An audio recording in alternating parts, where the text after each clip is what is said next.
Good morning, everyone. Good morning, sir.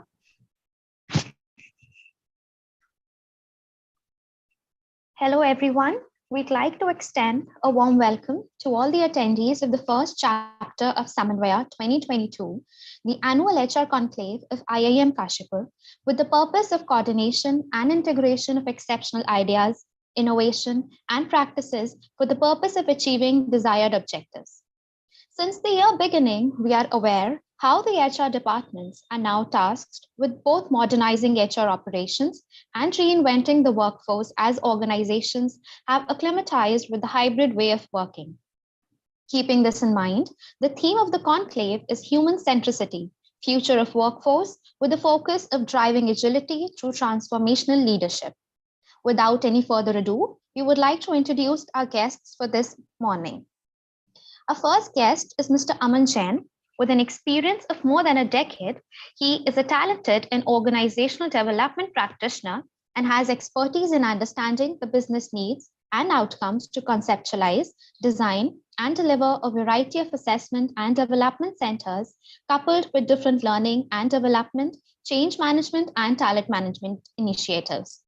At present, he is leading talent development, the Center of Excellence at AB InBev, GCC India, and in the past has led capability development initiatives for companies like Strides Pharma, Lee, Wrangler, Vans, Ozone, Indus, and Manford. As a part of his stint with multiple consulting organizations, he has extensively worked with clients like Oracle, TCS, Wipro, Sun Pharma, Samsung, to name a few, across 18 plus industries and 150 plus corporate organizations and academic institutions across Southeast Asia. Alongside his corporate and academic journey, he manages his social initiative, ZAF Foundation, that works to create a young and resilient India by empowering women and the youth. Sir has recently completed his doctoral program from IIM Kashipur in OBHRM on relationship between learning analytics, learning effectiveness, and job performance. We welcome you, sir, and are honored to have your presence for this event. Thank you. Thank you so much. We also have with us Ms. Smitha Subhas, who is currently the HR head for Uber's technology group and India, leading people practices for the rapidly growing engineering and product teams that build for customers and partners across the globe. She has an MBA degree from IIT Ghaziabad and working in the field of human resources for more than 15 years. Prior to joining Uber, she has been a part of global technology organizations such as Dell, Wipro, and most recently in Cisco as the Chief of Staff for VP of APJC HR. Over the years of supporting global teams in HR business partnering roles, she has built expertise in organization design, change management, and leadership development, and is also a design thinking practitioner. Ma'am is passionate about driving a deep impact on all the people's elements in the transformational journey of the business and in creating and enabling organizational culture where employees can thrive and bring their authentic selves to work. We welcome you, ma'am, and are looking forward to learning from your diverse experiences. Thank you so much and looking forward to the conversation. Our next panelist is Captain Pranav Prasoon Thakur, who is an ex-Army officer with 18 years of experience in people domain at the Indian Army, Renault Nissan Technical Center, and Renault India. He has been instrumental in developing organizations, restructuring, designing CNB framework, and spearheading people strategies. He is an alumnus of IIM Lucknow, School of Artillery Devlali, Military Headquarters of War Indore, and OTA Chennai. He is also the author and publisher of novels Those Unknown and Fallen Few, which have been well appreciated by top army brasses. Sir has worked profoundly in Jammu and Kashmir in counter-insurgency and counter-terrorism environment and have trained officers and employees in various forums on leadership and resilience. He cherishes spirituality and continuously strives for the ultimate. Thank you, sir, for accepting our invitation to be a part of this panel.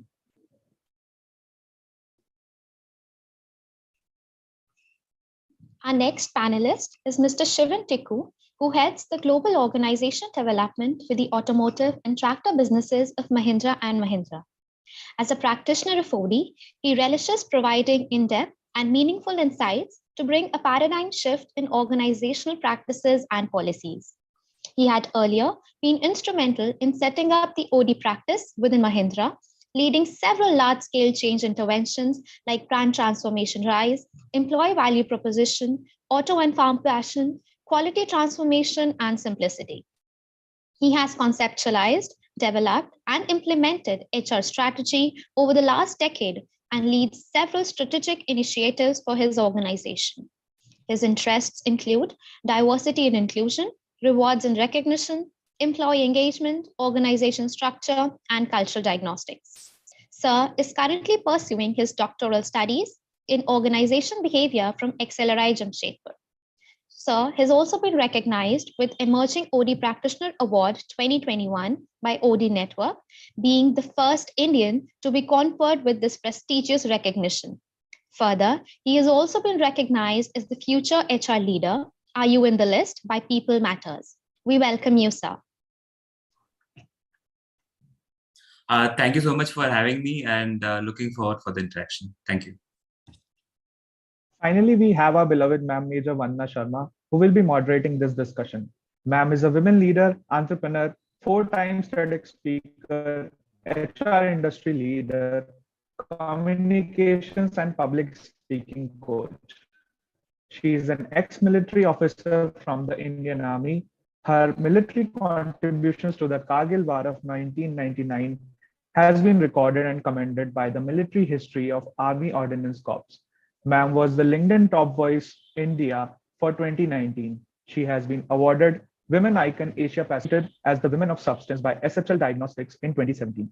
She has 24 years of diverse experience across multiple sectors. Her contributions include many value chain projects and people initiatives across organizations like Wipro Limited, GMR Group, TNT, and TeamLease.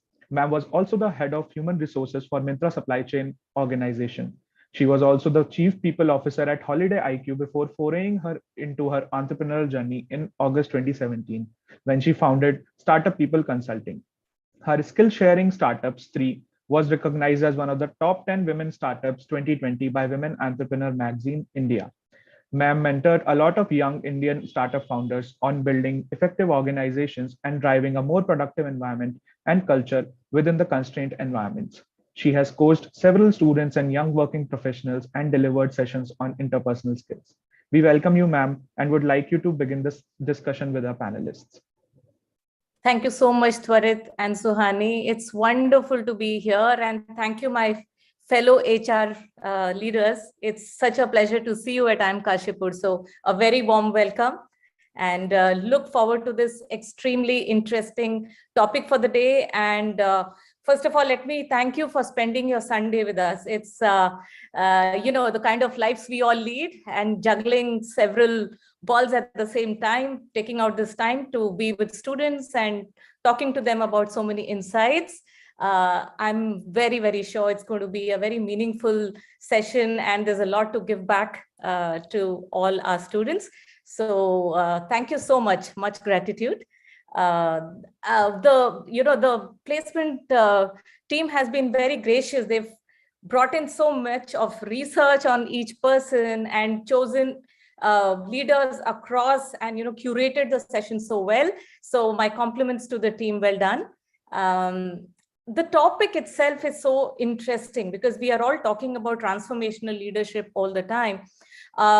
Before we get into the real questions that I want to ask each one of you, I think it'd be lovely to hear from all 4 of you for a minute or two on your own transformational journey. We all have a beautiful story to tell, right? So it'll be lovely to hear in these decades that you've spent, what has been your transformational journey, and if there are a couple of nice, interesting stories that you'd like to share. Who do we begin with? Aman. Let's begin with Aman. Thanks. Well,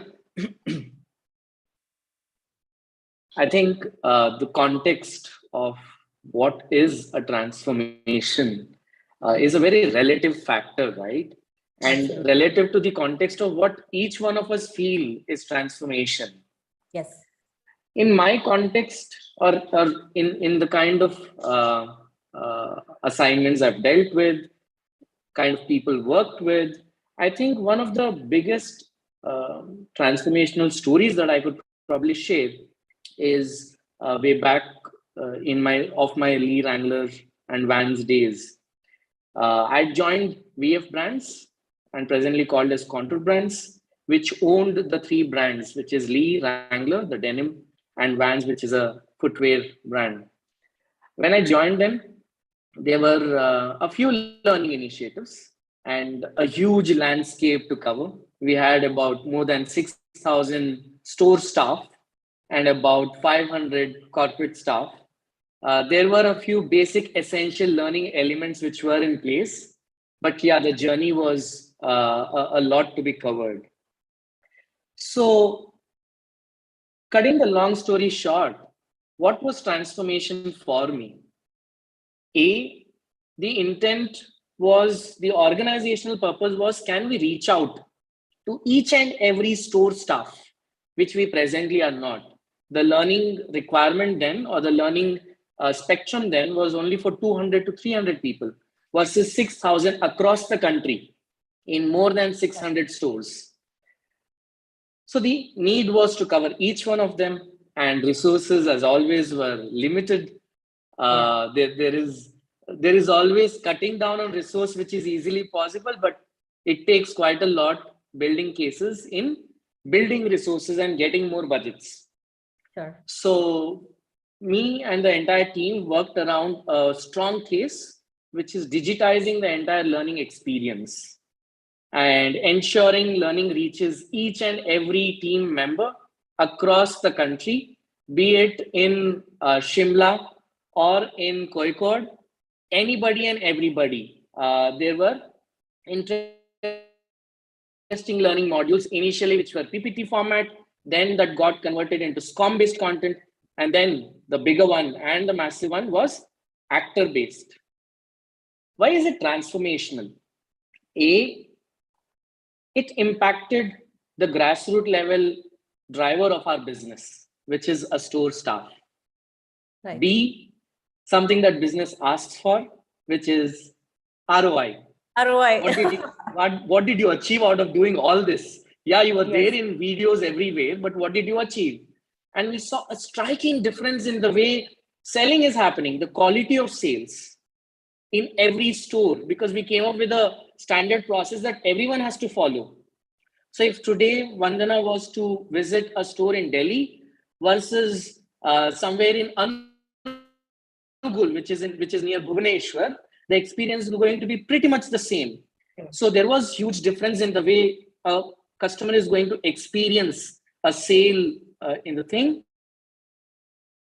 There were definitely a huge difference in the upselling and cross-selling, which is what retail survives on. Last but not the least was how a few elements which I initially thought will work, turned out to be the game changers, which were one, gamifying the entire learning experience on the learning platform, and two, the nudges.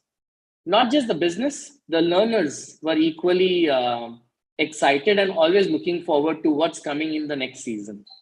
So that's transformational story for me, because I could touch people at a grassroots level and not so much the corporate people who anyways have access to a huge amount of content enormously through thousands and thousands of sources. Thank you.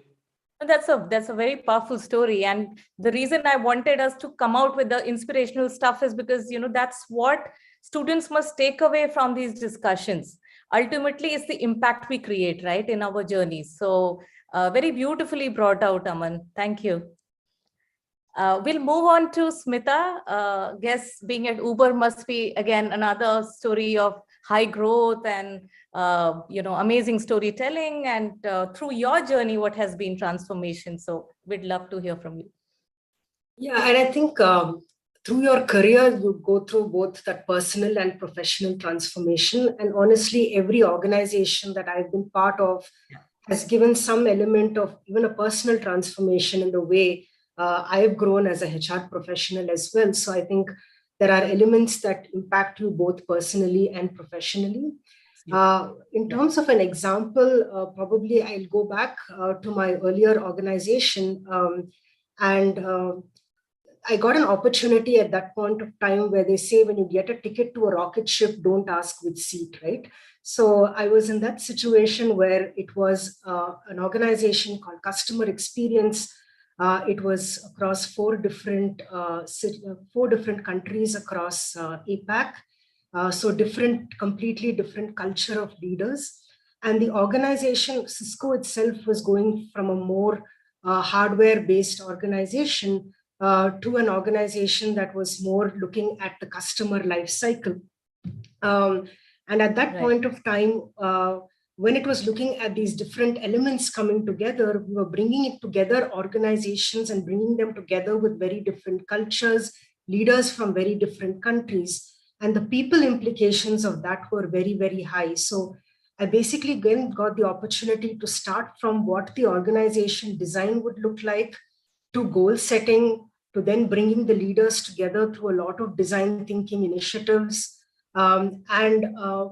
Once the organization was settled, then building that talent strategy. And I think all of this takes time. You can never say a transformation is 3 months, 6 months.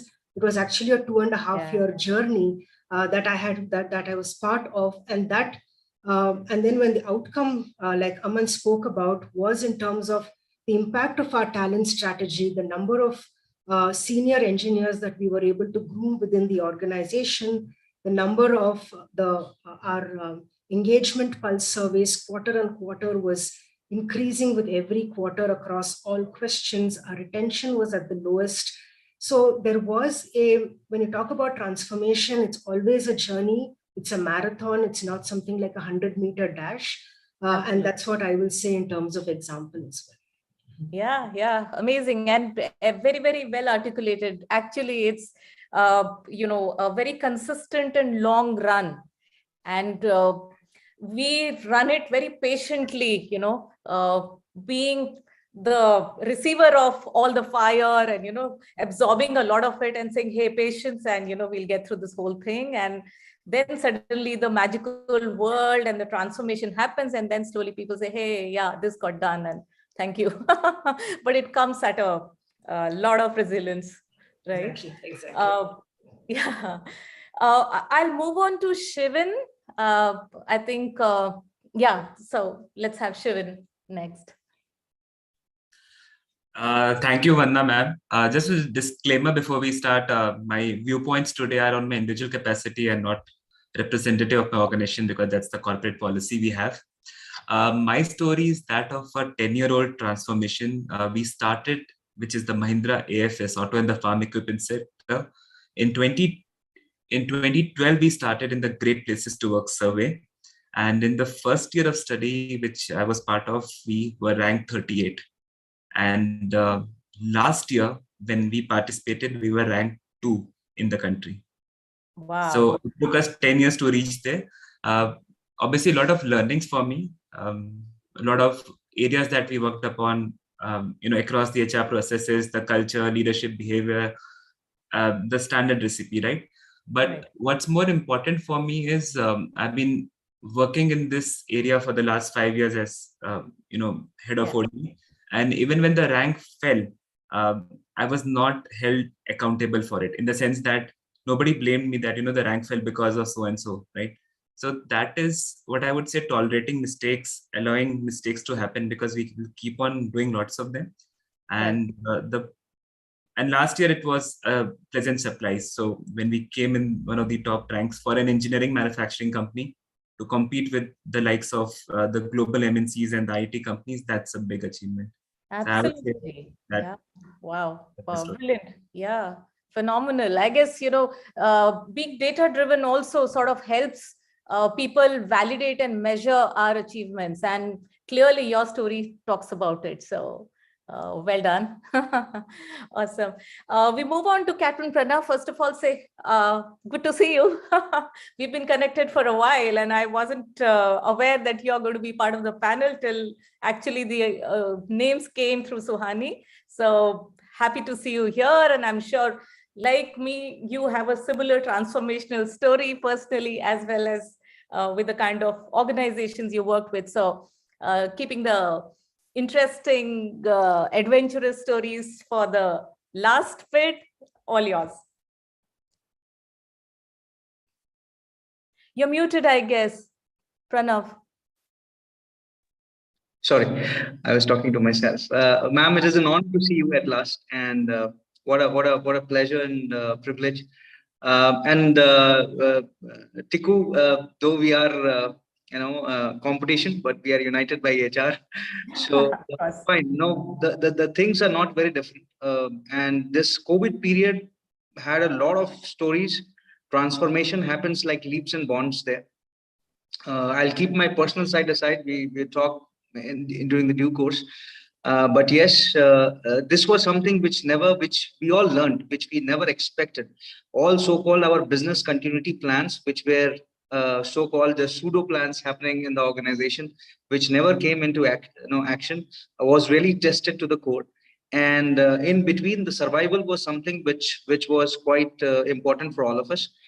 Beyond that, the employee well-being, came something which was quite essential, and all of us, did whatever we could to bring that bit to the ecosystem that we all are there together. We all learned from each other. We had sales happening, car sales happening digitally, which was the test for all of us. Before, if you remember, 2019, there was a case where everyone was shifting that maybe the car sales will be an issue. With the Ubers of the world and Olas of the world coming into picture, but again we are back to the business.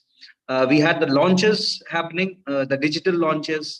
You know how the car launches happen with a lot of pomp and show, but a subtle way in a digital manner, and COVID cases happening in the organization. So overall, these 3 years were a lot of learning, and it is a lot of transformation for the mankind. If I start with these few lines.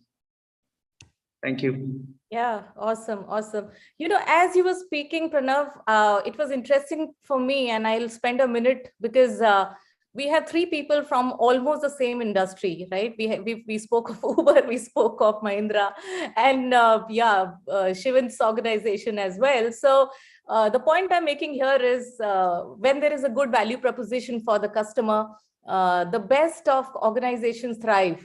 And that is a metaphor for the HR fraternity that is here on the panel discussion, as well as the industry itself. So it's the consumer in the end, right, that we need to serve, and with the right intent. So really happy about that.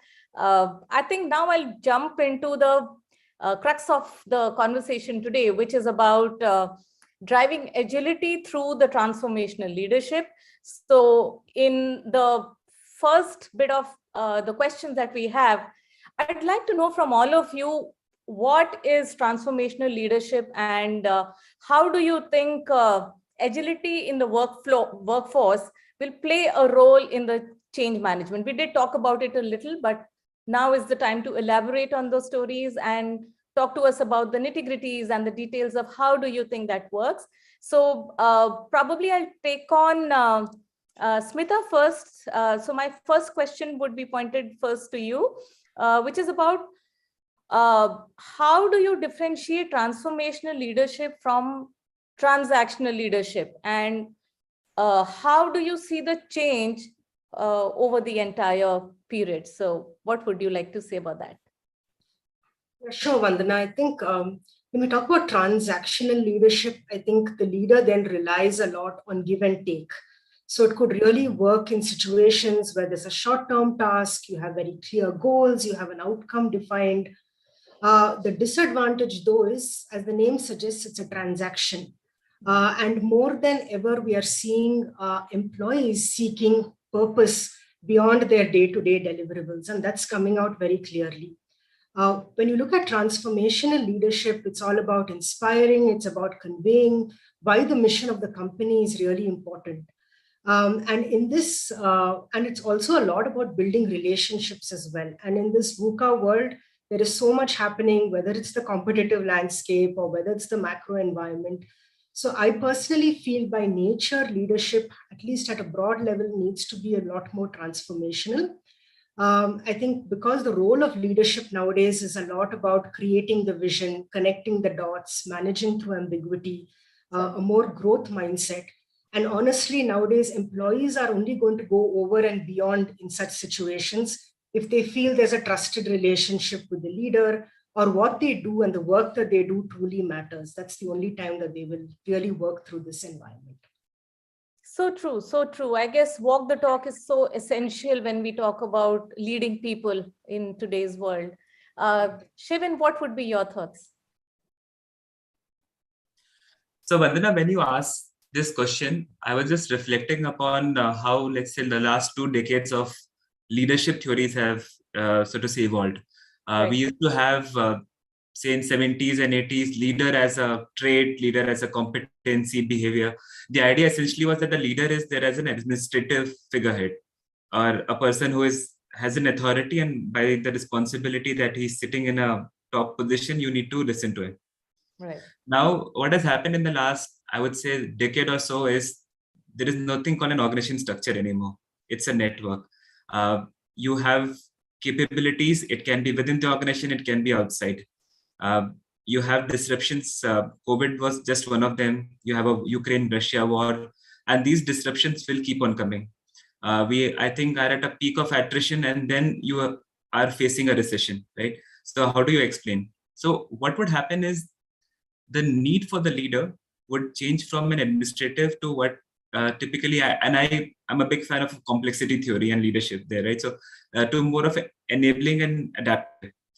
So the idea of the leader would be to pick up what is happening in the world, what's the weak signals, what are disruptions coming, allowing failures to happen, looking at experimentation, providing that environment that people, continue to have interactions with them, seeing what will work.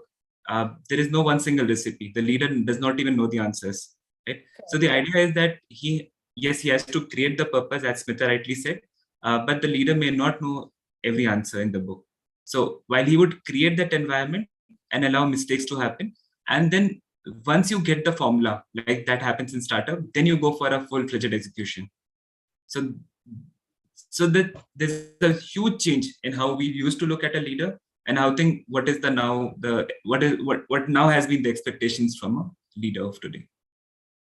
So true. And I think the only comment I'll make to reinforce what you said is vulnerability today is not seen as a weakness. It's a sign of a great leader. Anybody who says, hey, I don't know, let's figure it out together, is a far better leader than somebody who says, hey, follow me, and, maybe just throw the whole thing off and everybody learns through the failures, which is not the best way of learning. So I think growing together collectively and leading with the people is the best approach, right?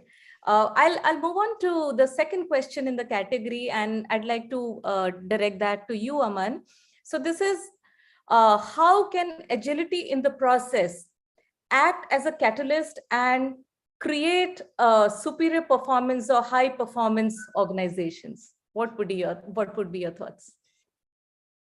This is interesting. So I would say agility is the currency today to survive in the present day growing organizations. And my focus is on growing organizations. Yes. Right? Agility builds, firstly, openness and flexibility. Yes. Flexibility not to do something, flexibility to experiment, explore, figure things, something in sync with what Shivin was just mentioning. Agility also drives innovation. We do something works, something doesn't work. We learn, we course correct, and we innovate. Agility also drives, or rather it's an inherent element of that of capability development.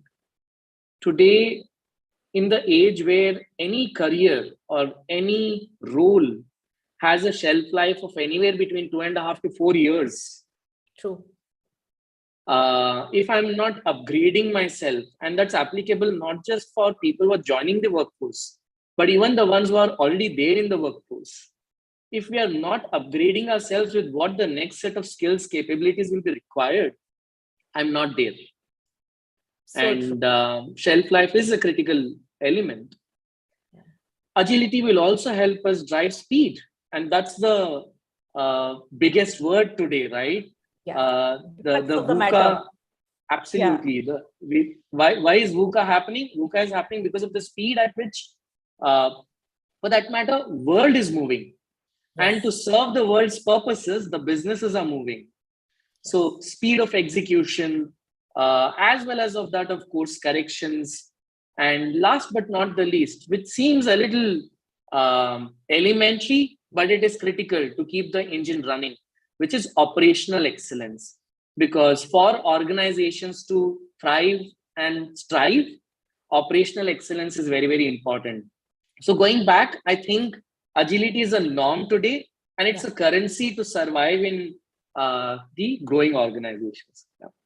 Very true, very true. I fully agree with you, because I think the best example is the whole COVID 2 years where, the world just fast forwarded, and it's like the weirdest time of our lives. Everything changed and nobody had the answers, right? So those, like Darwin's theory says, the strongest and the people who could endure that period survived, in fact thrived, and those who couldn't didn't do so well. So agility is extremely important. With you on that, Aman. Thank you so much.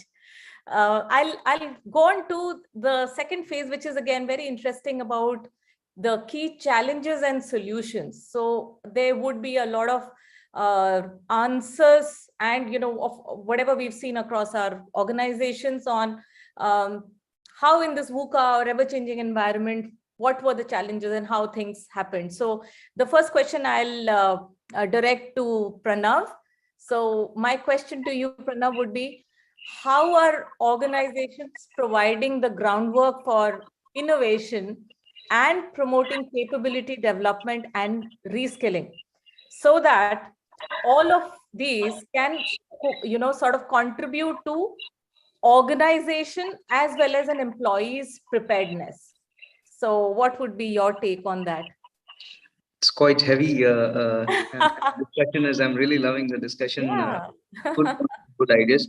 I take the inspiration from two questions which were just answered from there. Someone spoke about the purpose, and someone also told that employees should be allowed the vulnerability or allowed to make mistakes. So if you say innovation, the first thing is the culture should be like that you are okay to make mistakes and it is fine, right? If it is not there, and if you're so conscious, then of course you cannot innovate. So first is there is a freedom of thinking, or freedom of making mistakes and getting up again, and that's how the out of box thinking happens in the organization. The things are moving in such a fast pace. I can give you some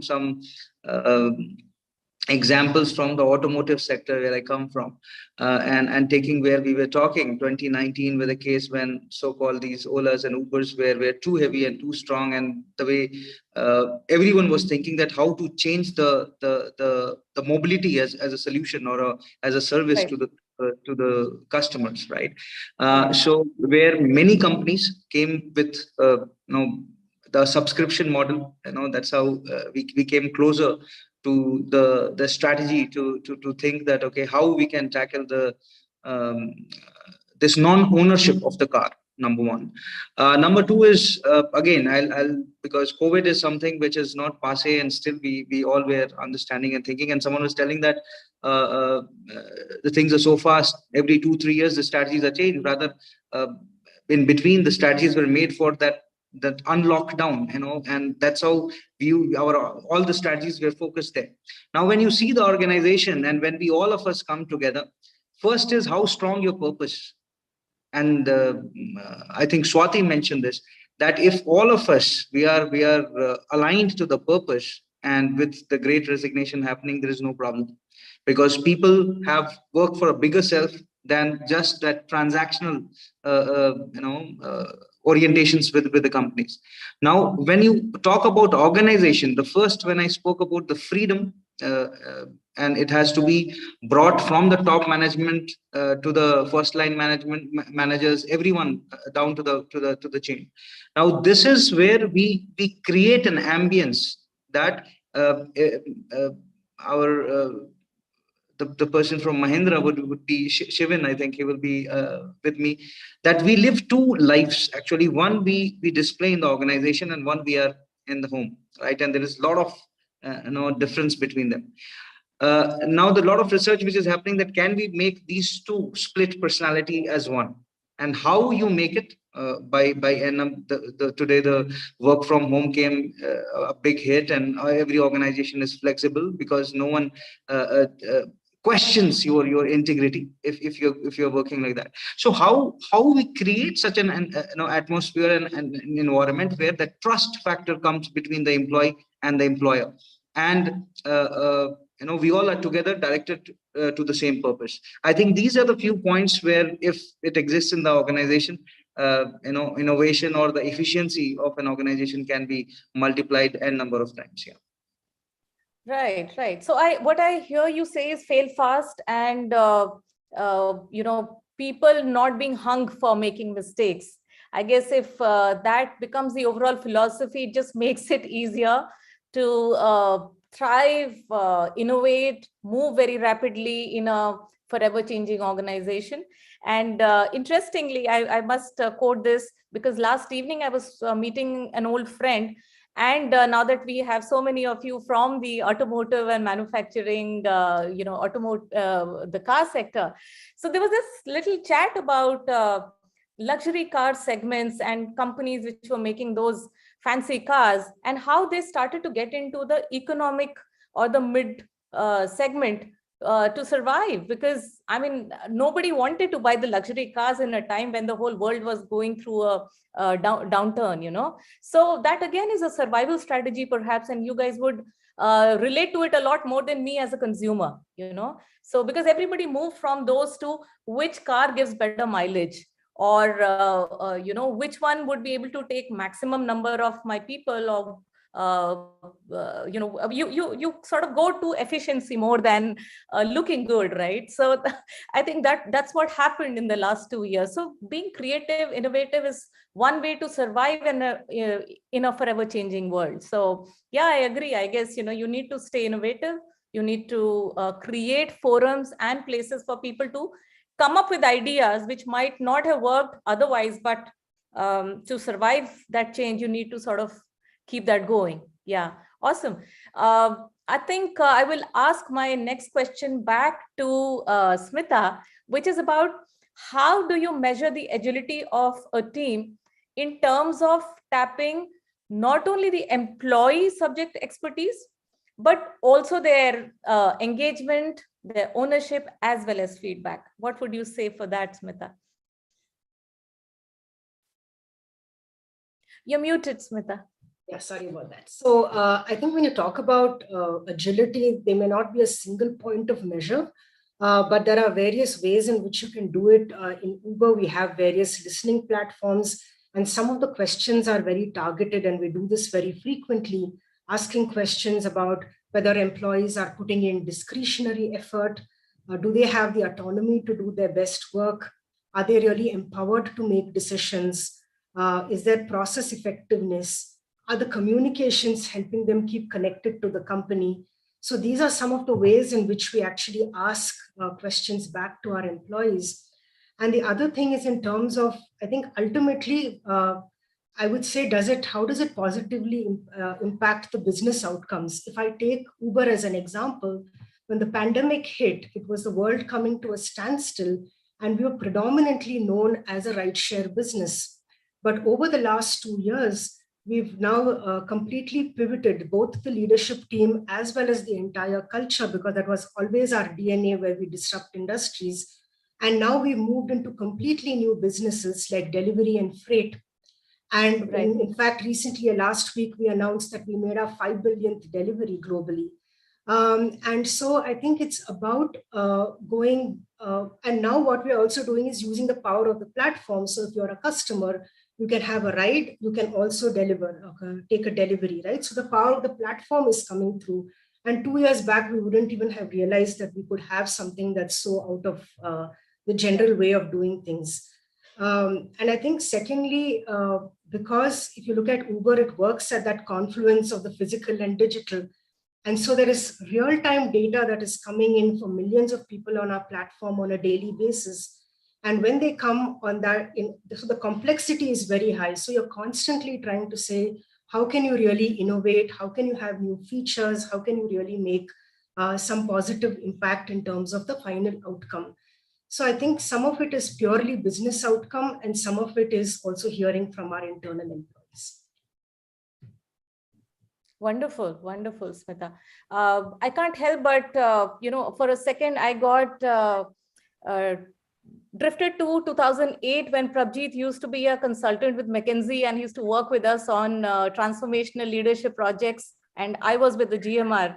And many years later, I saw him driving Uber and a lot of customers from place A to B. So I definitely thought that, that was one way of sort of measuring the effectiveness right from the front, and that kind of leadership to me is the delight. When you see and you understand firsthand, whether it's a customer, and I'm sure similar things are happening internally with employees, and probably that's a feedback to understand the kind of if the processes are working, whatever new initiatives. In fact, you bring out a very good point, Vandana. So I'll give you a recent example. We had something called an Inclusion Day. So one of the things that drives innovation is really diversity.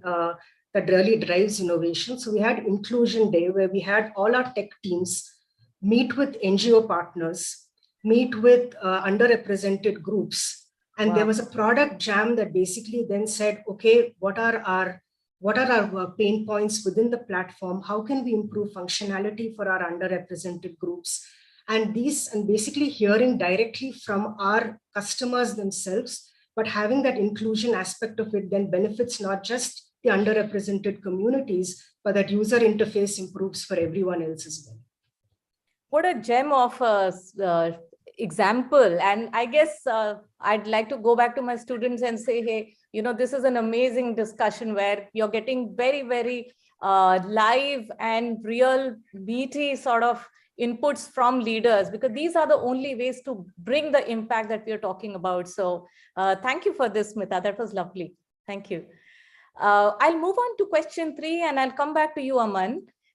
This is on organizational silos. Basically, is it right to say organizational silos can sometimes, I'd say always, but let me just ask you, sometimes be a barrier while adapting to new changes as part of transformational leadership? And in your experience, how have you sort of seen them or solved them? Right. I would also lean more towards most of the times, but in the context that the question is, yes, organizational silos does come in the way of moving forward, getting ready for future challenges. I think the depth is in starting to acknowledging that there is silos. Very true. In the technology invasive world that we live, if we are choosing not to acknowledge it, then that's another thing to address. So true. Also, how do we address this? Because it is something that we experience every now and then. And I think an easier solution or an easier way to get this done is, firstly, can we understand what the silos is all about? Because many a times it may not be so much human dependent. Everyone is interacting, but there is something that is creating the silos. So understanding where is this coming from. Secondly, having the right dialogue. Okay, let's say there is, what do we do about it? Having the right dialogue is very important.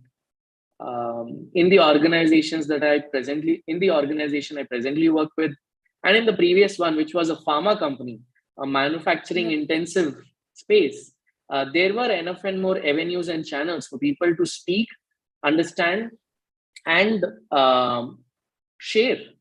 One of the things that Smitha spoke about, which is we are listening, we are trying to understand what people want to say. Also, there is this epidermal layer of understanding in most of the organizations, which is HR is supposed to do all the listening and come back and tell us what's happening. I think this is overdone. We should get over it. So true. And there comes two pieces. One, an employee can be a voice to another employee.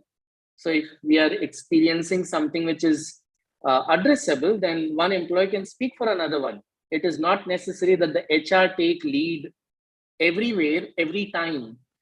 And it's not because we don't want to. It's just that the scale of the businesses at which we are operating, and the lean HR teams that we have, right, it sometimes becomes impossible. So it's only fair, from an employee standpoint, for one employee to speak for another one if there is a challenge in expressing, and B, for the leaders to be really transformational in the essence by right, stepping out, having the right conversations, which I see a lot of them are doing. In fact, there are leaders who say, I don't need HR to tell me what's happening in my organization. So I think we are headed there. And I would say it's a post-pandemic imperative that leaders are seeing it's only important for us to step in, understand the silos, and make choices which will really improve the cohesivity in the organization, which is a solution to breaking silos. Short question, but a long answer. No, very, very valid. And I think this is one of the reasons the organizations that do better than the others. So this is the key differentiator. Wherever communication is stronger are the organizations that grow faster, there is more agility and everything that we're talking about, change management and transformation. So my metaphor to the organizational silos, because visibly it builds a picture, is that story we all read in our childhood about an elephant and the six blind men, right? So I always use that to say, how we all think we are right in different departments, but unless, because somebody's touching the tail, somebody's touching the leg of the elephant, somebody's touching the trunk. So each one says this thing is like a snake, somebody says like a pillar, somebody says it's a soft thing I don't understand, or it's a fan because of the ear. So that's my metaphor to say that organizational silos can totally move you out of the big picture that we are all working towards or gunning for, as a soldier would call. So I think very, very, very rightly articulated, Aman. Thank you so much. I guess that's pretty much what I started by saying. I think my vote is for almost every single time, organizational silos kind of be the biggest barrier to growth. So thank you so much for that. The next question will be to Shivin. And this is again a very interesting one, and I'm sure you have good anecdotes to share. So what I want to ask is, transformation is not just about the culture and mindset of existing people. Hiring from a fresh talent pool and experience set also plays a very critical role. So that said, what are the points that can drive hiring? So it's not just the existing sort of people, right? The kind of people you're bringing in, they have to blend into the culture that we want. So what would be some of the best strategies towards that?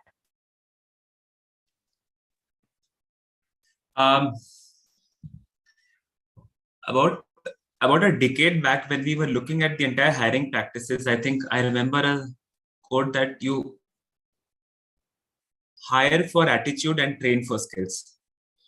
So true. And this is so true for freshers, especially engineering grads and management grads that we take. So a lot of times when we hire in campuses, we look for passion for automobiles. I'm part of the farm equipment. So we're discussing a lot of auto, but there's also an equally big tractor, and we are the number one in the world in the tractor space. So we also look at farm passion or agri passion, which is very important because at the end of the day, the person is designing for a farmer.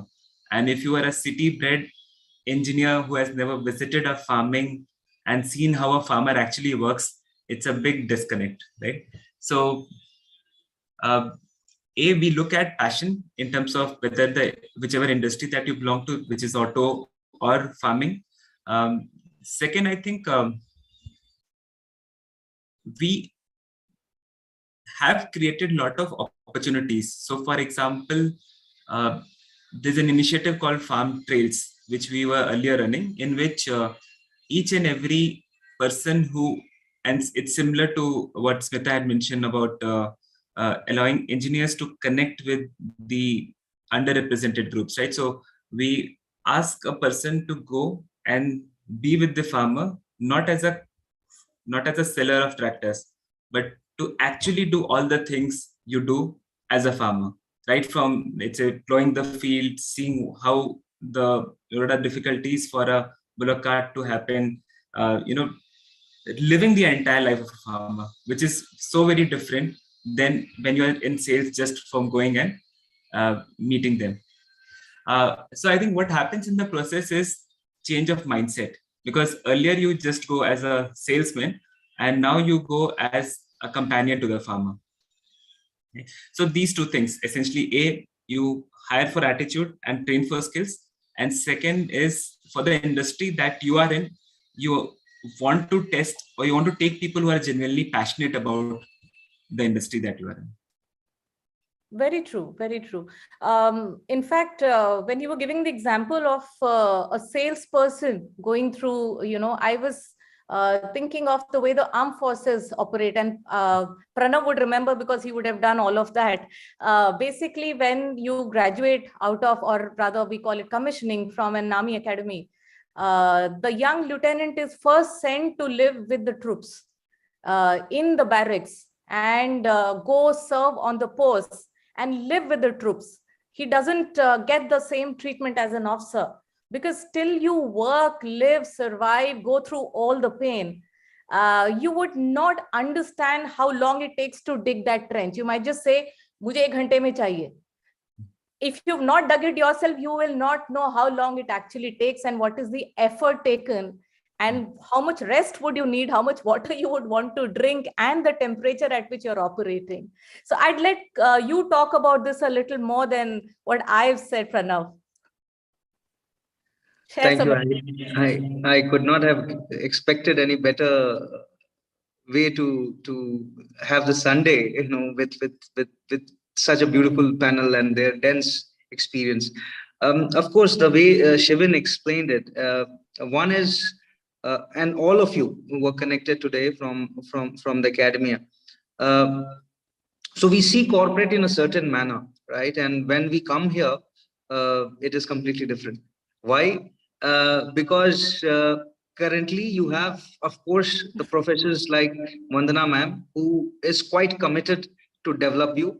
Once you come to the corporate, no one has got time and energy, especially Aman is laughing there. But yes, the interventions will be there, training interventions. But everyone has got a job, everyone has got a KPI, everyone has got an OKR to chase for, right? So that's how the business happens. And it's quite brutal, because all these friends of yours will be a part of a team. And then comes the famous bell curve of the devil corporate world, and then everyone is spread, and then life happens from there. But what Shivin was trying to bring, and thank you, Shivin, for bringing it, in an interview of half an hour or 40 minutes, it is too small a time to understand the real you, right? So it always, the attitude or the passion comes first, right? And taking the same example further, once, for example, we hire a GT or a PGT, graduate engineering trainee or postgraduate engineering trainee. Now in the college, they are trained to, for example, make a car, and they do it in Baja and all those competitions. They almost make a car. But will they really get the first opportunity to make a car the day one? It will never happen. Maybe it will never happen even after 10 years.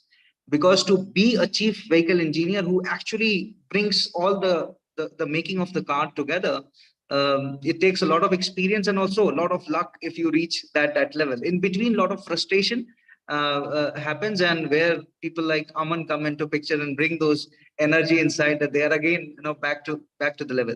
But at the same time, what Smitha mentioned, and I'm really going back to Smitha time and again, because she spoke one thing which was very beautiful, is your purpose connected to the purpose of the organization?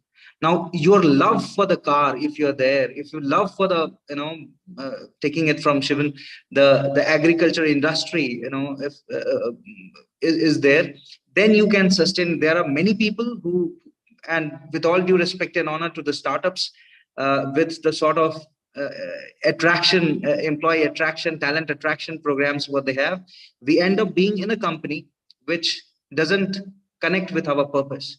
And I've seen most of them, even, all of us even are here seeing the great resignation happening. But after some time, they come back and say, this was not what we wanted to do, and this is how it is. And all these elements, we see it quite transparently available there, which is the human psychology, the way it is.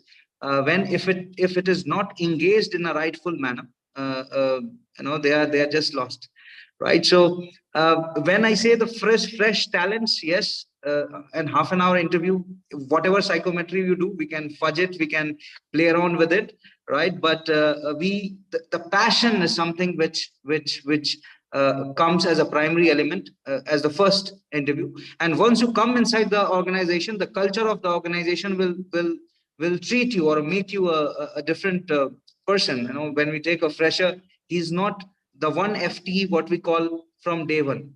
After 12 months, he becomes one FT. So every month he'll be 1/12 FT, 2/12 FT, and like that. And we have a strong mechanism. All of us stand together on that. How to develop them as that one FT or a one employee of the company. So thanks a lot, Shivin, for bringing it. I just try to develop in whatever you mentioned. Thank you. Great. Thank you so much. Since you brought in the element of startups, I can't help but go back to my journey and probably bring in a few little points from seeing high growth startups from, really nascent stage to mature organizations and, the whole transformation there. I think the first thing that comes to my mind is about basically, when anybody starts a company, it's typically the founder and the relatives and the friends and anybody who believes in you. And a lot of them who don't believe in you, but they speculate, but they are there for you, in your good and bad, and say, hey, even if you completely, I don't want to use the unparliamentary word here, but even if you do that, we are there for you, right? So that's how the new startups begin. And as some of the founders, very, very inspirational founders who worked with me, they say, initially, any trespasser is recruited. Anybody who shows faith, you're like, okay, come join me. Why don't you join me? So that's how it starts. And the opportunity exists because if you're in the right space, right time, and you're offering the right value proposition, what happens is you actually sort of grow. And the moment you grow, well, because you were there early, you had the opportunity to grow with the organization.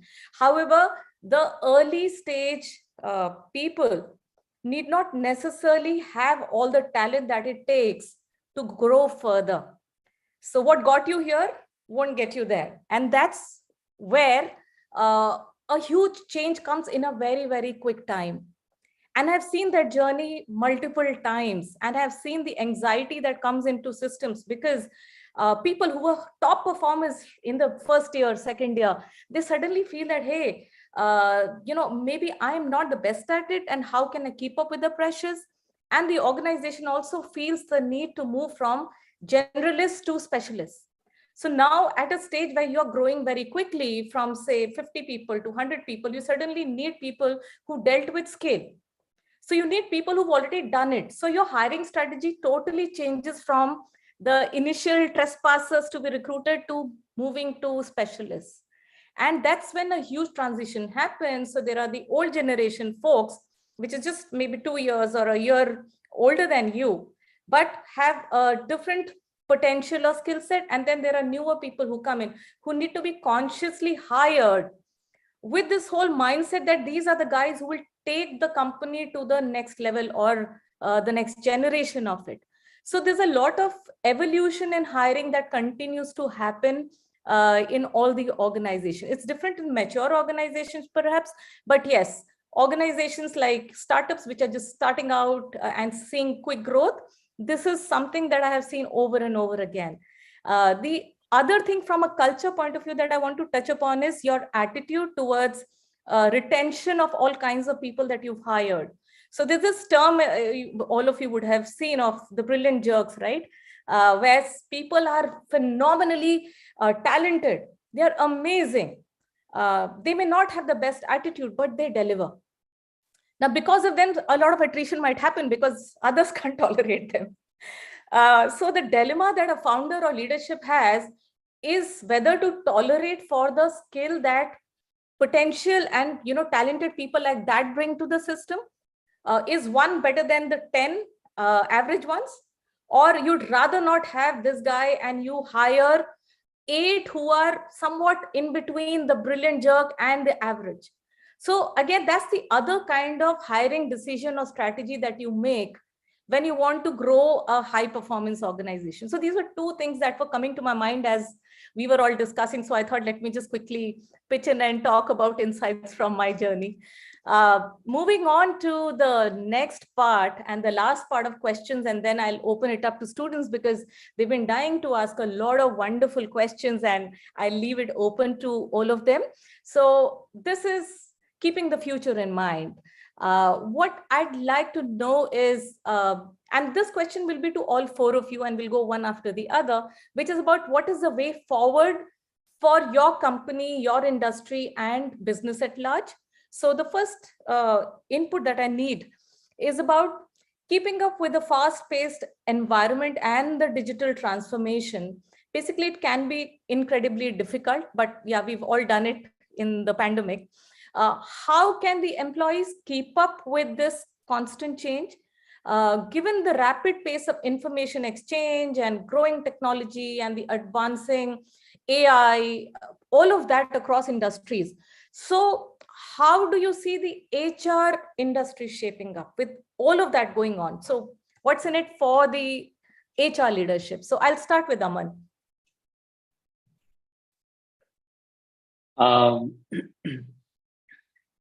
So I think inadvertently or advertently, we all are headed towards gig mindset. Yes.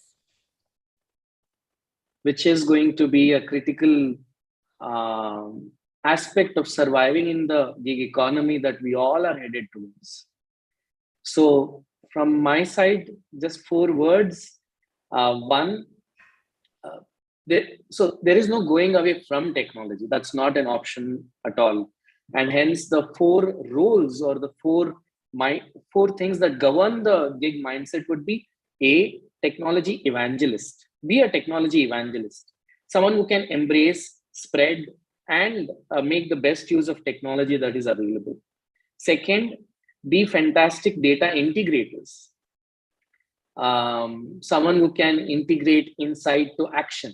Not really data to insight, because that's anyways elementary step that anyone is expected to do, but insights to action. Third would be of that of continue to be customer centric. That's extremely important. And for HR function, it is inevitable to not be customer centric. And last but not the least, because all of us represent organizations, be the culture navigators for people who are at different phases of immersing with a certain organization's culture. So all in all, these are the 4 aspects that will help or enable any HR practitioner to take the journey forward for anybody. Yeah, thank you. Fair, awesome. And I like how articulate you are. You just sum up everything into like 4 bullet points. So 10 on 10 on that. Smitha, what about you?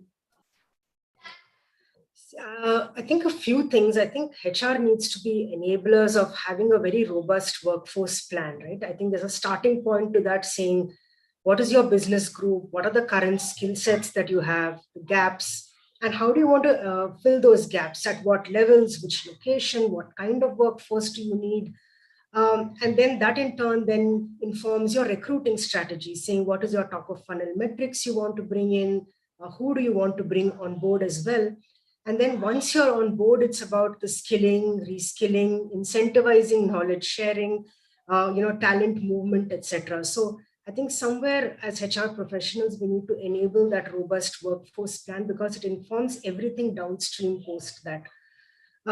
Second, I think taking a leaf out of what Aman said is, as a design thinking practitioner, I think for me, we always talk about the core being human-centric design, right? So whoever you serve needs to be at the center.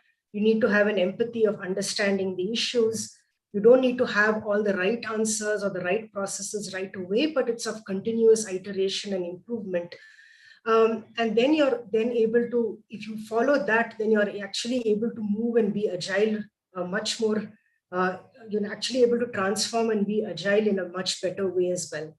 True. And third is, I think like every industry, even the HR function hasn't been immune to digitization. We've seen that now through the entire life cycle, right from the way we cover such large talent pools in our hiring, to having self-service tools for our employees, or during the pandemic to understand, what to monitor the health of our employees and say, where do they need help and support? We've used digitization everywhere. So I think there are many ways and we're already on that journey already.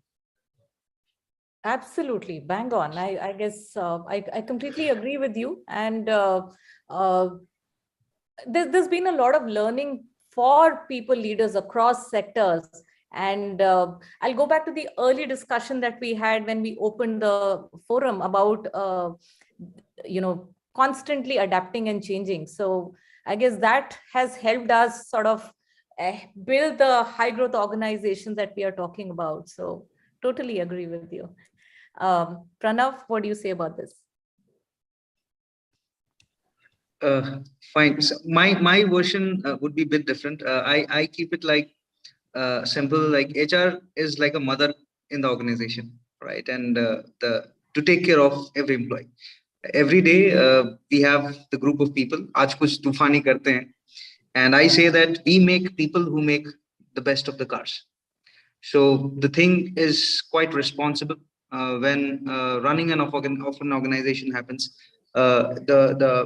Someone was also mentioning here the current geopolitical things, the way it is moving, the way it is affecting the manufacturing sector.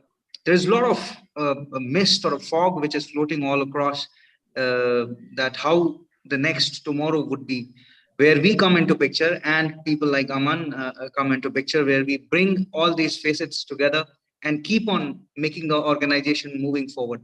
What you mentioned, Vandana ma'am, about the startups, and this is also one thing that first we mobilize people, and then there are many startups whom I am in touch with, and bolte ki abhi sir na abhi every ROI ho gaya pura, everything is fine. Let's make the culture now. But the culture is made from day one, and where the pandemic was a mirror for all of us. Where if you have a strong culture, the people are contained.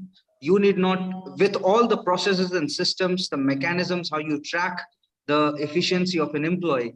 There is a word which was taught in academy, Vandana ma'am, which is very close to our hearts and minds, which is called integrity. You do the right thing when no one is checking you, watching you. Yeah, so that's how it is, and we are the guys who bring it inside the system. So till the time, I assure myself that till the time organizations are there and organizations have people, you have people like us sitting behind all the processes and systems and making that taking care of the organization and the people around. So being the mother wherever we are. A strategy question there, because again, while we were talking about automobiles and manufacturing, and it could be a silly one, but more like a consumer, how do you see the industry shape up in the phase where we are now moving from energy to the fuel that we use, to solar, to building something like Tesla and all of that? So in the face of all of that, how do you see your people scaling up, or what do you think can be the strategies for industry like that to survive? Any thoughts on that? You're asking me, ma'am? Yes. Okay. Again, it is the things are very evident. Though the gasoline things are going up, but EV is coming in, and this is just a different product. But that product is more organic, natural. That's what it says. Till the time we have mechanisms, how we'll take care of the battery and how we will make it obsolete when it comes. So the focus is, and also the today, when you say this product, the EV product, once you come into picture, a typical Indian mindset, what you mentioned about the luxury car is, we say in this part of the world, Chennai, enna kenna benefit, it's my benefit, and what is the value proposition it brings? Less money, more benefits, more value proposition. Right. So when you say any EV car, that segment is quite costly, right? To bring that customer with the responsibility of taking care of the environment and so-called Mother Earth. Right. It is, we all are learning our own ways. And today the ecosystem is coming up, but still not ready. You will see that the total number of sales in the EV sector is not that great. But yes, it is the future. But yes, this requires a lot of mindset change, because again, we have to take care of not only for all of us, but the Mother Earth, and then only the things will be sustainable in the future. So this is how that mindset has to be changed from that value proposition to do something which is greener, which is futuristic. More sustainable. Yeah.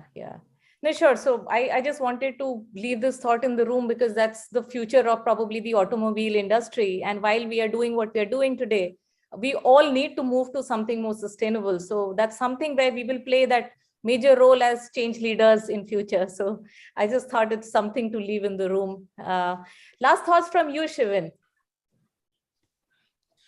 So there's an acronym for it. It's called CASE, Connected, Autonomous, Shared and Electric. So in the last 100 years, I think this is the first time when the auto industry is being impacted by all the 4 disruptions together. Hence, you can see the nature of disruptions and how auto players are planning for it. If you look at any industry today, there's a core of the industry, and then the disruption is happening outside. For example, if you look at the banking, so the entire disruption is now being handled by fintechs, while the banks are denying. But it was Uday Kotak, I think a couple of months back, he said that we need to now be careful of fintechs. So most of the core industry players will be in ignorance, but then the disruption will start to come. So what do we do as people advisors? For example, if you look at the tractors and the farming industry, so we have the core tractors. We also do have something called farming solutions, and there's a Krishi business which is pioneering a lot of digital and technology within the farming, right? So you will continue to have this hybrid model in which you have a very core stable industry, which is like the cash cow getting you. And then you will have these experimental businesses which you want to scale up. And same is for auto, same is for other businesses as well. The role of people advisors would be to solve very wicked problems. So for example, as policy, you may want to give work from home for anybody across the world. But then how do you look at labor legislations and income taxation? How, for example, the new set of skills and capabilities would come. Let's say if it's irrigation and Israel is one of the best. So you need not even hire people in India. So there would be a lot of challenges, yet the core would still require, so to say, more automation, more standard operating procedures getting digitized. But then the disruptive part would require a lot of people advisors to step up their roles. So that's how I typically see it. Awesome, Shivin. Thank you so much. Very insightful discussions, and I guess there was so much for each one of us to think about, reflect, and learn from each other, not just the students, but I guess for all of us to sort of do this whole brainstorming as thought leaders in our own respective industries. So that's another reason why I absolutely love being in this discussion, because there's always something new that comes out of all the conversations that happen. With this, I'd love to leave the floor open for students to ask any kind of questions that they would like, and hoping it's a very engaging session. So all yours. Back to Twarit, Suhani. Yeah, thank you ma'am. so much, ma'am, for such a seamless conversation. Students, you can raise your hand and then we can proceed with the questions that you have for the panelists.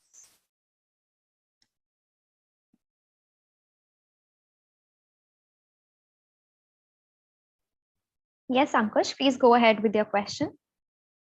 First of all, thank you for the insightful discussion. So my question to the panel is, what skills and capabilities are the most critical going forward and will offer us a true value in competitive environment? And also my second question is, how do we develop the next generation of leaders in the most remote world as the future of work is changing? Smitha ma'am, can we please start with you? Can we have your views? Sorry, did you ask me? Yes, ma'am. Can we start with you? Can we have your views on the question? Sure. So I think you spoke about the skills of the future, right? I think with digitization, especially, a lot of work is getting really redefined. A lot of mundane, repeatable work that we used to have earlier will get automated as well, and newer roles will start getting created. And so I think the way we learn, the way we interact is going to change. But I would say, look at skills that make us more human, right? That's intuition, that's creativity, that's innovation, that's empathy, that's your EQ, that's leadership. So any skills that make us more human, I think those are the skills to really focus on. That's my viewpoint on the skills. Shivin sir, can we have your thoughts as well? So as I said, going forward, wicked problems is something which we'll all face, right? For rest of them, the answer is coding. But for wicked problems, as Smitha said, you need to be more human, more curious and more insightful. So why some problem is happening? Why is there a better way to solve the problem? It's typically seen as an entrepreneur's dilemma. So for example, Airbnb, the guy said that they're not happy with the way the current hotels are booking, or the Uber founder is a famous story, right? So he didn't get a he didn't get a taxi on a single night in New York or a busy day, and then he went to create. So if you're curious, there are a lot of problems around the world to solve. The answer is that are we open to such insights, and how we are able to translate into certain action? Yes, ma'am, and yes, sir, it does answer the question a lot. We can have the next question, please.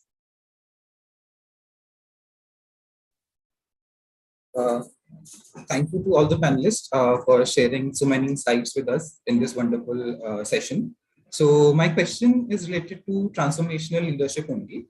So as all of you have said in response to your respective questions, that transformational leadership is a way to encourage organizational creativity, which in turn weaves the web for organizational agility. So in this whole process, what type of work culture is promoted by a transformational leader in order to promote creativity within his or her organization? Aman sir, would you like to take the question? Sure. Good question. So from a construct perspective, anything that allows alignment between purpose, action, and alignment is what will help us build a culture which is conducive and cohesive. And getting to more specifics, I think three aspects play a very important role in the kind of environment we all are living in. First one, and the most important one, is meritocracy. We do the right thing, we do it the way it is going to deliver a better result than what is expected, and we get rewarded for that. Second is being the owner of the company, having that owner mindset, and therefore taking actions in sync with that. And third, and the most important thing, is being agile, being ready for any new eventualities, because like Smitha mentioned during the conversation, it is VUCA world. Every second is going to be VUCA. and hence being agile will only help us sink in quickly, move on quickly. That's from my side.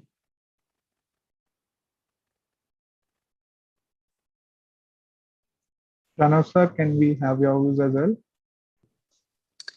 So much has been spoken already. I will just use few words.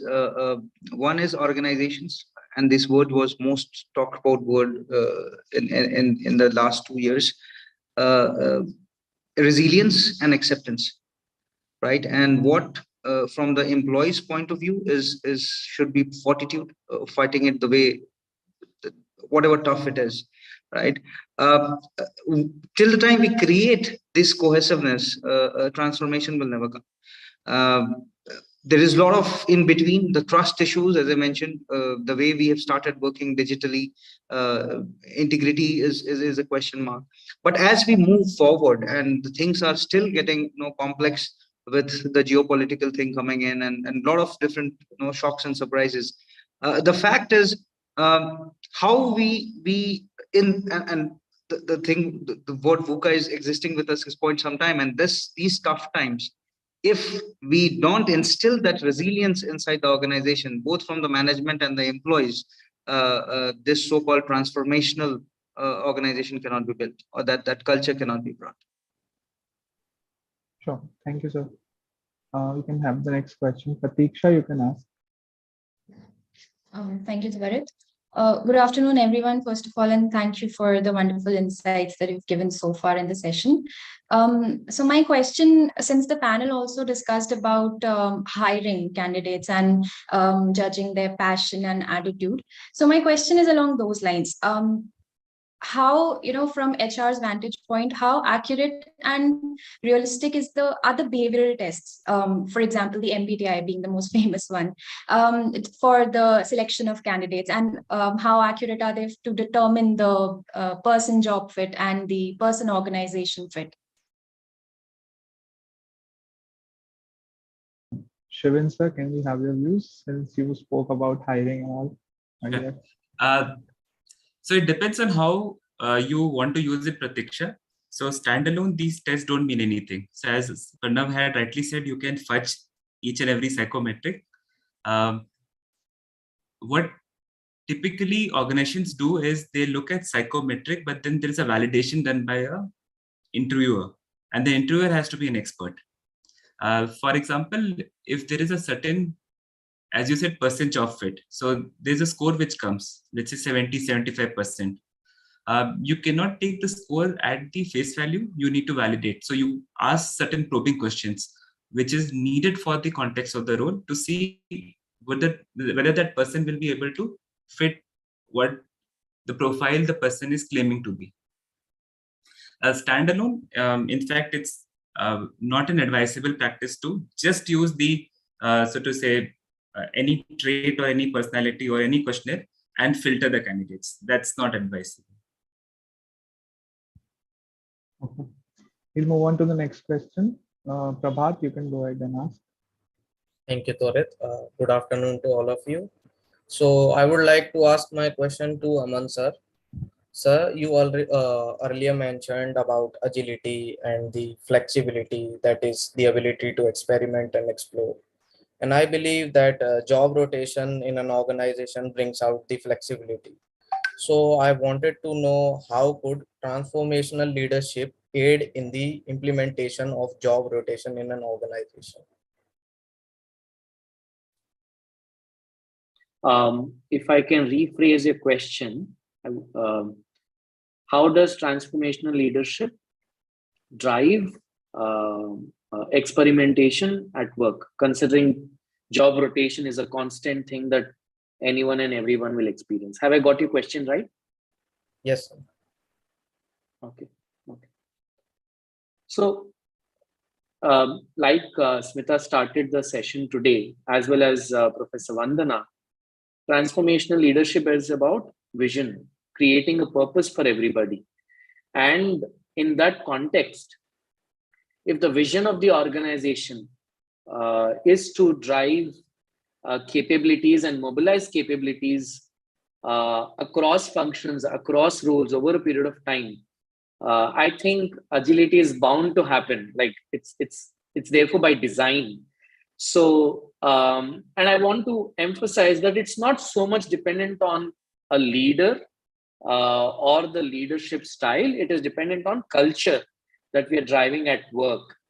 So, for example, at AB InBev, my present organization, we have a unwritten, unsaid practice, which is a person cannot be in the same role beyond 18 months. And therefore, a lot of action happens on what anyone wants to be doing next within the 10 months of their tenure. Like they start checking, understanding, evaluating what new role, what new function can I get into and try.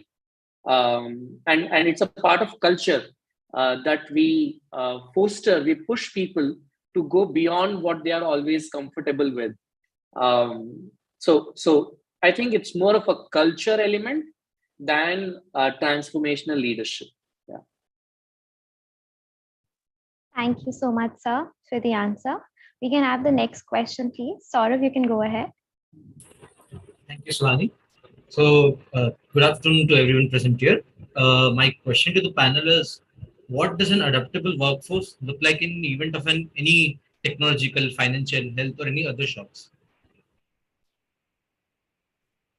Pranav, sir, would you like to answer that?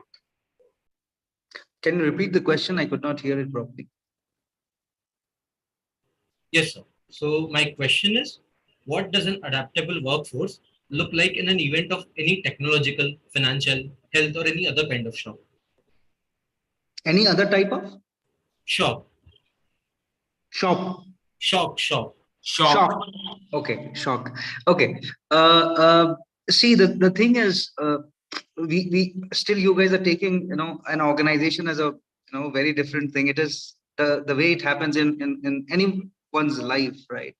If any situation which is not a natural, which is so-called what you mentioned as a shock, which comes to us, there is a sort of a committee which is made, who takes, and there are representation from various so-called stakeholders. It is formed quite fast that we are able to act on it, and of course it is led by so-called head of the organization. So that's how it is. But it is a so-called a very flexible committee where the inputs are from the bottom level also, right? A typical example currently, if we are in a situation, chip shortage in automotive industry, and there is a lot of impact on the production ways. So there is a quick which is made, in which the finance, the CFO, the so-called the product guy, and everyone is involved, and we take different actions how we can through the connections across the world solve this issue. So a lot of flexibility, agility which is available. At the same time, we don't block the things that, okay, there's a problem and how you take it forward, like the way we do it every in our day-to-day life, that how we can think out of the box, that such things can be sorted out. Yeah, did I answer you? Yes, sir. Vandana ma'am, can we have your views as well? That how do you think agility in the workforce would help us?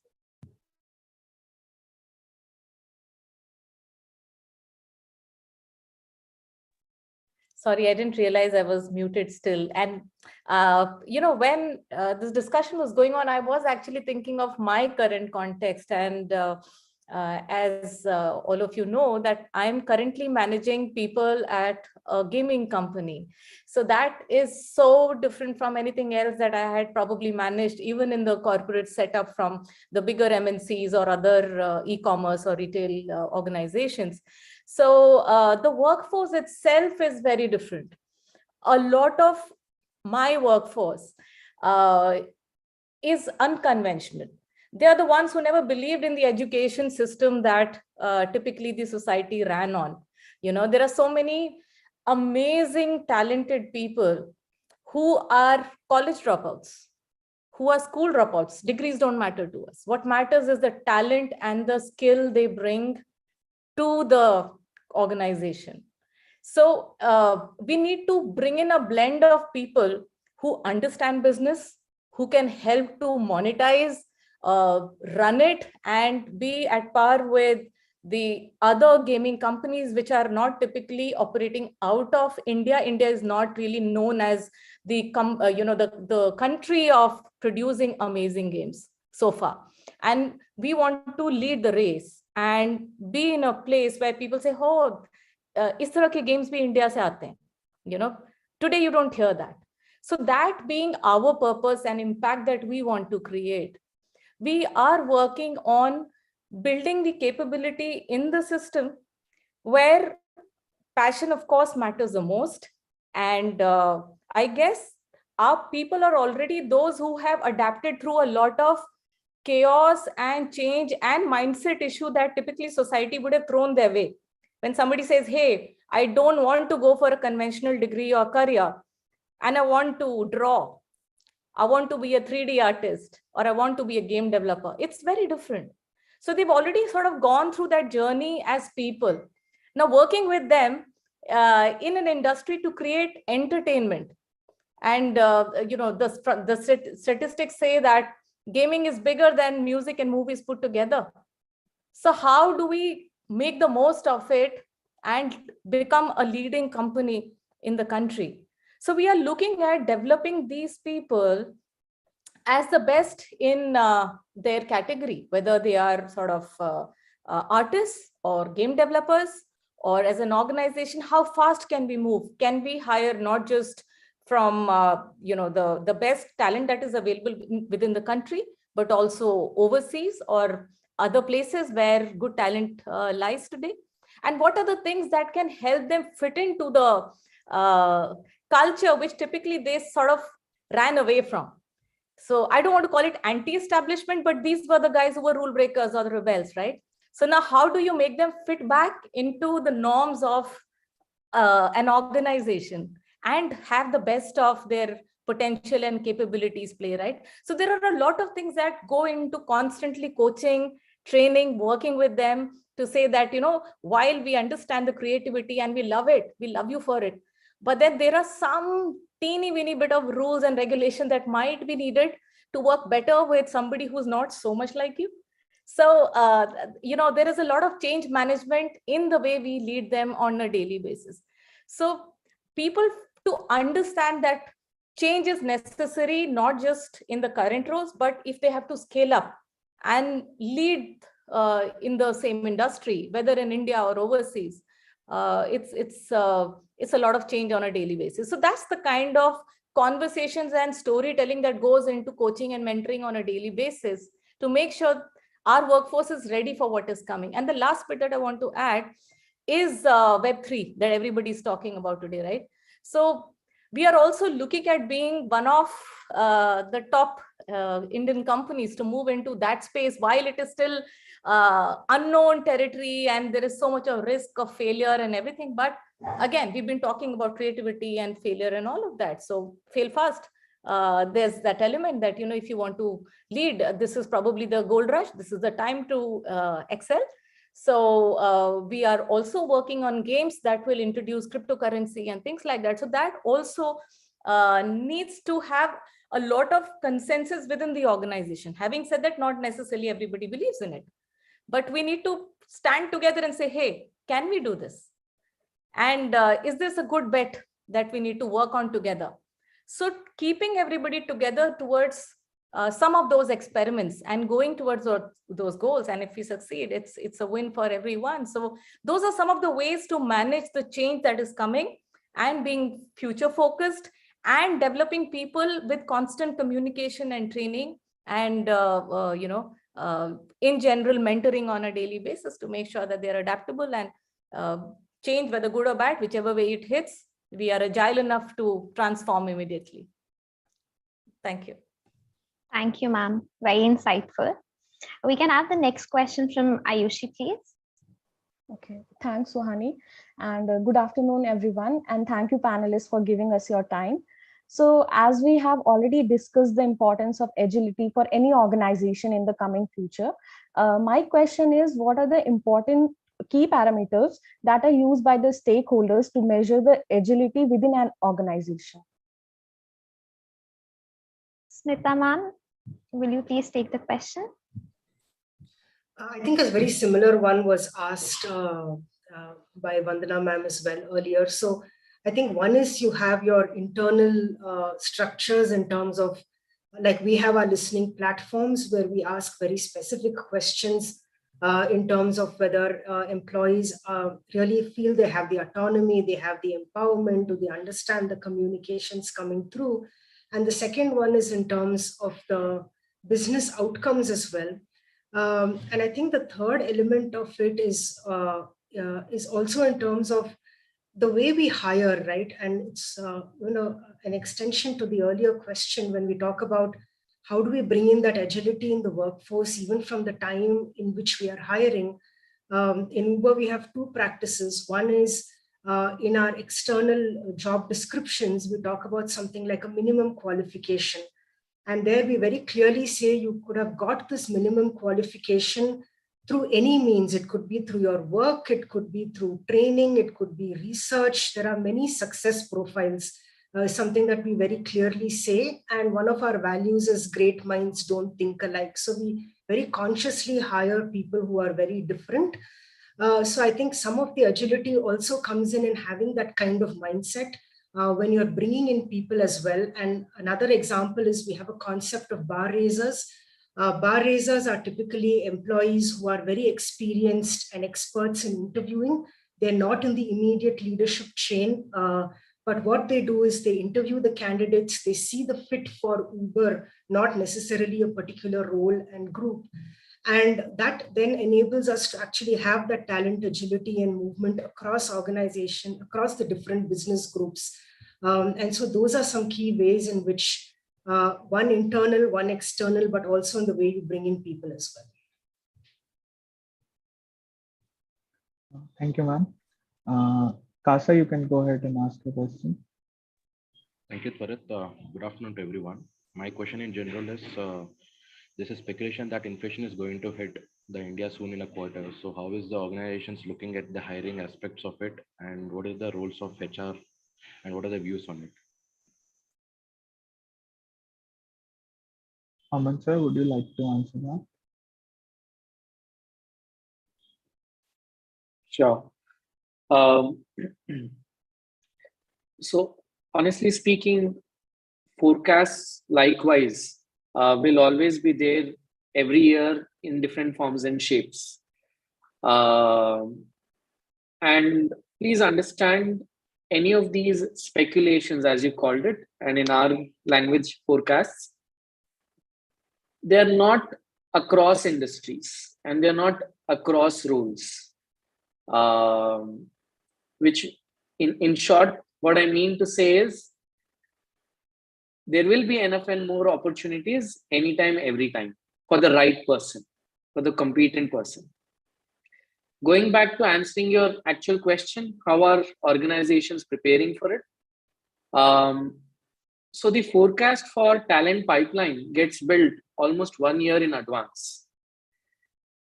And that is done based on what kind of projects we will be working on as an organization. So I represent InBev GCC, Global Capability Center. What do we do? InBev has offices in more than 50 countries across the world. And each of these offices have analytics, operations, and technology-based requirements. We are one of the 4 GCCs which deliver solutions to these requirements, apart from 3 others, which is Prague, Brazil, and Israel. So the kind of projects we may be getting, we will have awareness or visibility around it way ahead, so that we can plan our talent forecast accordingly. And therefore, let's say there are forecasts around inflation, market situations, geopolitical challenges, like mentioned a little earlier. We will always have a predetermined or pre-scaled version of what is our priority 1, 2, 3. How will we hire? And what will be our dependent variables? to make choices. So decisions like these are not made in haste when the challenges hit us. They are very, very planned, and which is why we have few of the best minds driving talent acquisition. So based on forecasts, necessary talent pipeline-based talent maps are created, and strategies on how will we address these talent requirements are taken care of. And let's say when we do it, I mean, forecast can never be 100% true, and preparation therefore can never be 100% perfect. Let me be honest. There will be eventualities, and there is always a pilferage possibility of up to 30%. And that's something businesses like ours will find ways of digesting and managing them, which means if a person is being recruited for a certain role, and for whatever reason the role does not exist when a person is joining, there is enough and more bandwidth and spectrum of possibilities where the same talent be accommodated. That's a quick, short understanding that I have. But yeah, it'll be great to hear from other fellow practitioners as well. Yeah, Shivin sir, would you like to add?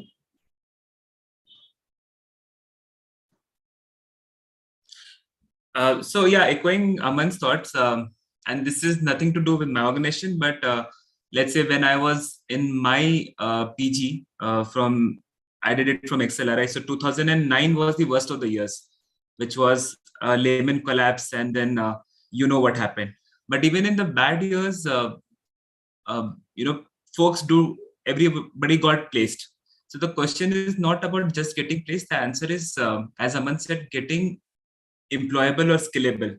And what are those right skills which industry needs? What is it that I need to do to change myself?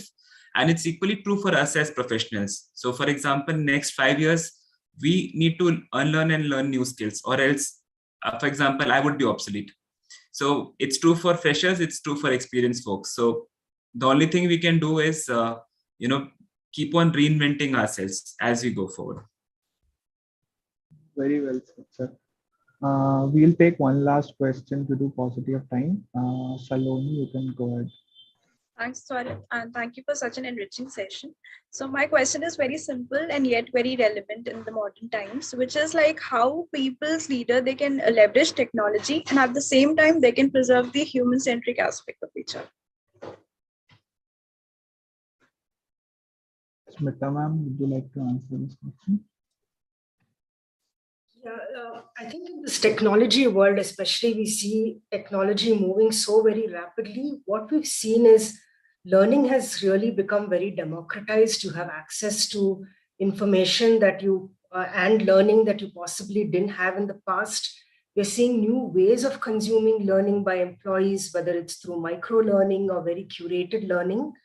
And they're honestly leveraging a lot of platforms even outside of what the organization offers. And what we're seeing is also in terms of the autonomy, we're seeing a lot of autonomy among employees of building their own skills. So in the tech world, we see our employees augmenting their skills by participating in coding contests. They're leveraging their technical networks if they have any queries. They're contributing to open source. There is an opportunity to really practice skills through platforms like Leadport or HackerRank. And so people are really taking, there is the autonomy that they're bringing into the learning and the sheer scale at which you can actually leverage platforms, a lot of platforms that weren't there earlier. So I think that's one of the ways in which, employees can keep up with the digitization as well. And what was your follow-up question, Saloni? The similar lines only as to how both can be simultaneously preserved. The human aspect can be preserved along with the leveraging of technology.